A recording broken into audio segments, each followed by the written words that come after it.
Today's species is actually loved by Australian native stingless bees and is a fantastic tree if you want to create shade for revegetation, or just if you want a really nice shade tree in your garden that brings all the birds in when it fruits. Today's species is the Macaranga, and this is 90-second natives.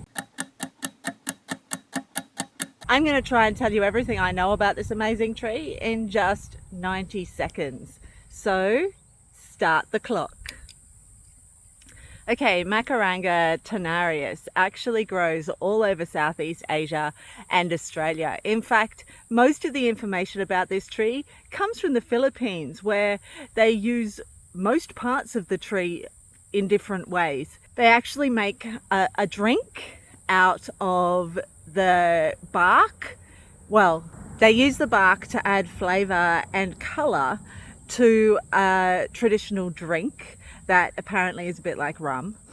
The sap is supposed to be good for toothache, would you believe? And it's also been used, the wood is used for fishing rods and things like that. But it's not a long-lasting wood. It's not a wood that lasts for ages.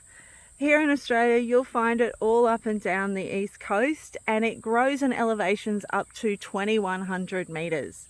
It's really hardy, it tolerates drought, and as I said, it's great for regeneration because it actually offers a lot of shade and it grows fast. This one can grow up to 2 meters in just 1 year. So if you want that quick shade in your garden, this could be the answer. And as I said previously, these flowers may not look like much, but the stingless bees love them, and the birds, oh my goodness. And I'm over time. That's it. Thanks for watching. If you like what I'm doing here, don't forget to like, subscribe, and share this video with others. Till next time.